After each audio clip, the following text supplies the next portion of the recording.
Teman, saya sekarang berhadapan langsung dengan beliau. Assalamualaikum Bang Kadir.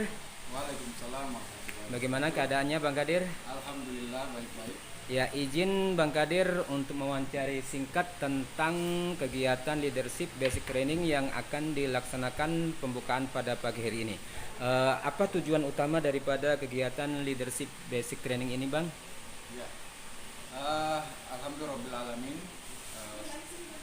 Wassalatu wassalamu ala asrofil anbiya'i wa asyrofil mursalin sayyidina wa maulana Muhammadin wa ala alihi wasallam. Sebelum saya menyampaikan tujuan daripada leadership basic training ini, mungkin saya perlu menjelaskan dulu eksistensi daripada pelajar Islam itu sendiri. Sesungguhnya pelajar Islam Indonesia ini sudah lahir bersamaan dengan lahirnya bangsa ini. Jadi kurang lebih 2 tahun setelah bangsa ini merdeka, lahirlah PII. Jadi tepatnya itu pada tanggal 4 Mei 1947. Jadi bersamaan dengan lahirnya Republik Indonesia ini, PII sudah lahir. Dalam perjalanannya PII banyak mencetak kader-kader yang tersebar di seluruh wilayah Republik Indonesia ini, mulai dari Sabang sampai Merauke. Khusus kita di Merauke sebelum pemekaran, pelajar Islam Indonesia ini hadir di Merauke pada saat itu masih Provinsi Irian Jaya, itu kurang lebih tahun 1979.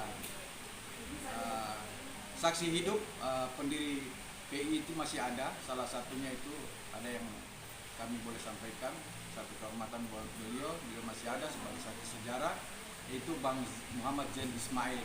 Mereka salah satunya pendiri hadirnya PI di Provinsi Papua Selatan, Merauke saat itu masih Provinsi Riau. Selanjutnya karena PI sebenarnya salah satu organisasi pelajar yang tentunya kiprahnya adalah mencetak kader. Jadi sebenarnya tujuan utama itu adalah bagaimana menciptakan kader-kader yang militan. Tentunya dalam hal ini kader yang dimaksud adalah pelajar Islam yang tentunya notabene-nya itu haus akan ilmu pengetahuan, kemudian hal-hal yang menyangkut dunia ilmu. Itulah ciri-ciri, salah satu ciri pelajar. Jadi kembali pada keberadaan atau ekstensi PI di Merauke, jadi 1979 kemudian berlanjut dengan penciptaan kader-kader hingga kurang lebih di tahun 2000 itu sempat mandek. Jadi dari 1998 itu sampai 2000 sempat mandek, di mana pada saat itu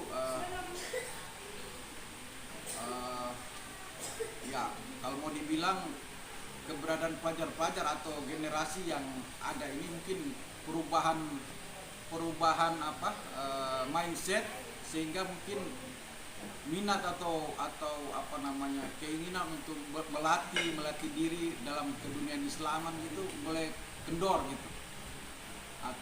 Sehingga sebenarnya ada inisiatif daripada, kalau mau dibilang bukan mantan sih, aktivis pelajar Islam Indonesia itu coba untuk membangkitkan kembali gira itu dalam bentuk satu wadah. Artinya karena pada saat itu pelajar Islamnya dalam status organisasi pelajar Islamnya, organisasi PI-nya itu ada sedikit katakanlah kurang begitu aktif gitu. Khususnya kita di Papua Selatan pada saat itu masih Irian Jaya, belum dalam bentuk Papua. Itu agak aktivitasnya itu boleh dikatakan tiada gitu, tidak ada aktivitas, sehingga dari aktivis itu atau keluarga besar yang pada saat itu mereka berkeinginan bagaimana sih mengembalikan aktivitas adik-adik pelajar ini untuk bisa kembali bergerak dalam bagaimana menciptakan misi-misi Islam, syiar-syiar Islam, sehingga bisa terus berjaya ini keislaman yang ada di Indonesia ini. Oleh karena itu mereka bersepakat untuk membentuk satu forum yang namanya Keluarga Besar Pelajar Islam Indonesia. Nah, itu mulai terbentuk juga mulai dari pusat sampai pada daerah-daerah. Kami di Merauke ini, khususnya Papua Selatan ini, itu mulai terbentuk keluarga besarnya itu pada baru-baru ini, belum lama 2023 dengan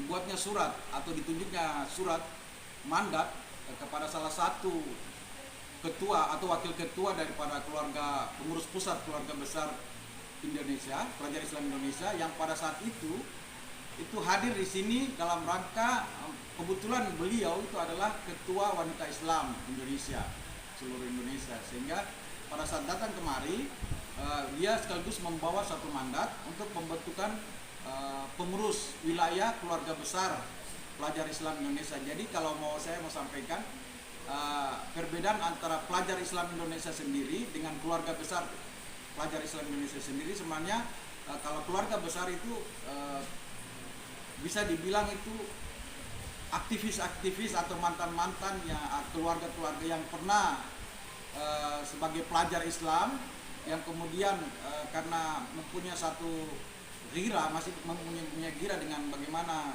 melihat kader-kader PI ini yang saat itu sudah mulai mandek, maka mereka berhimpun kembali dalam suatu keluarga besar. Sedangkan Pelajar Islam Indonesia sendiri itu adalah kumpulan para pelajar, gitu, pelajar. Jadi membedakan itu, yang satu sudah bukan pelajar, yang satu masih pelajar, gitu. Nah, maka dibentuklah gitu keluarga besar dan Pelajar Islam Indonesia. Pelajar ini bisa mulai secara organisasi untuk Pelajar Islam Indonesia itu mulai dari pusat juga sampai kepada daerah-daerah. Jadi dalam secara hierarki itu ada pengurus namanya pengurus besar itu yang berada di Jakarta, kemudian pengurus wilayah yang berada di setiap provinsi, dan pengurus daerah yang berada di setiap kabupaten-kabupaten, dan bisa juga dibentuk dalam bentuk pengurus komisariat yang berada di tingkat kecamatan atau distrik-distrik sesuai dengan kebutuhan yang ada pada wilayah tersebut. Menanggapi tadi tujuan dari dilaksanakan basic leadership training ini atau leadership basic training ini, tentunya tadi yang saya katakan bahwa Pelajar Islam Indonesia sebenarnya adalah organisasi bagaimana mencetak kader. Tentunya kader yang nanti dibekali dalam hal ini adalah tentunya selain dia matang dalam berorganisasi, kemudian punya kemampuan ilmu pengetahuan, yang pertama adalah iman dan ketakwaannya. Itulah sebenarnya ada 3 pilar yang mau dibentuk dari sisi ini, adalah sisi keislamannya, sisi kepelajarannya, dan sisi Indonesianya. Jadi dia dapat dikatakan pelajar Islam Indonesia bila mempunyai 3 sisi itu. Kadang-kadang sebagai pelajar tapi dia sudah tidak Islami, gitu. Kemudian kadang-kadang juga dia tidak, wawasan kebangsaannya Indonesianya itu sudah mulai pada pudar, mungkin sudah karena terkontaminasi dengan pemahaman yang katakanlah dalam tanda kutip mungkin radikal atau sebagainya, sehingga wawasan-wawasan kebangsaannya sudah mulai berkurang. Oleh karena itu, melihat dengan kondisi perkembangan, katakan sekarang ini namanya generasi Z ini penuh dengan katakanlah dunianya sudah terbuka, semua serba terbuka, sehingga perlu ada filter-filter yang sehingga mereka bisa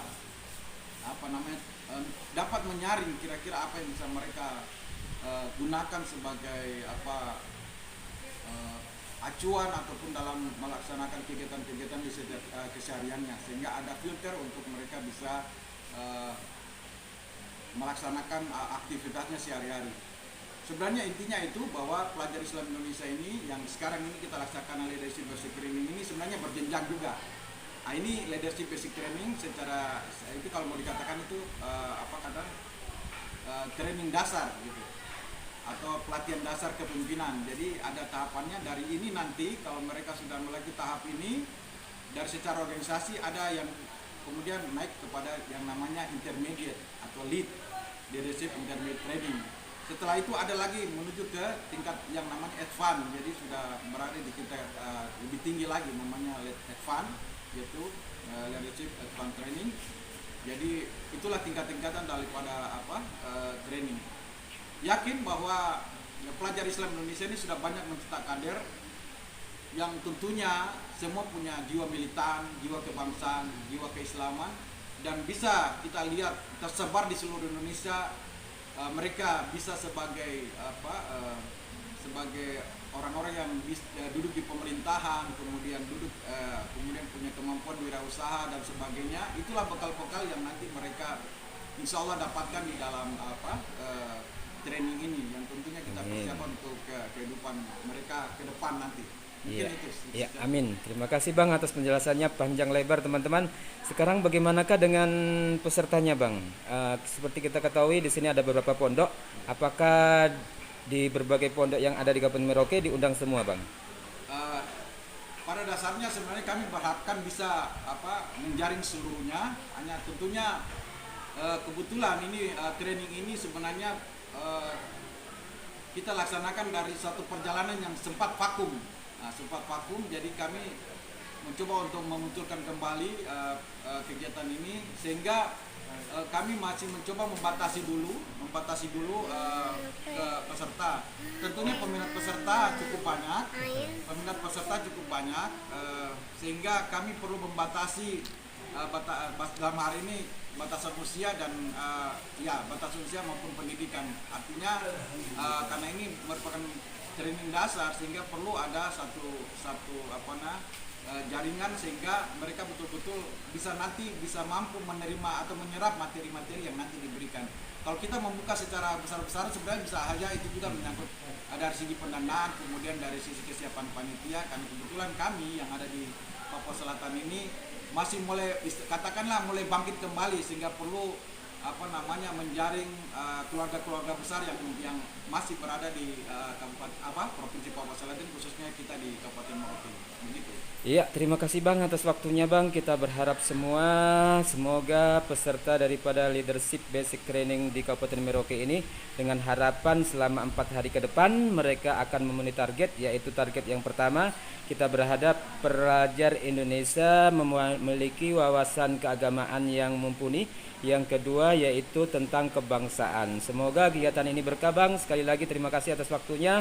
Kurang lebihnya kami mohon maaf. Ihdinas siratal mustaqim. Wallahu muwaffiq ila aqwamit thoriq.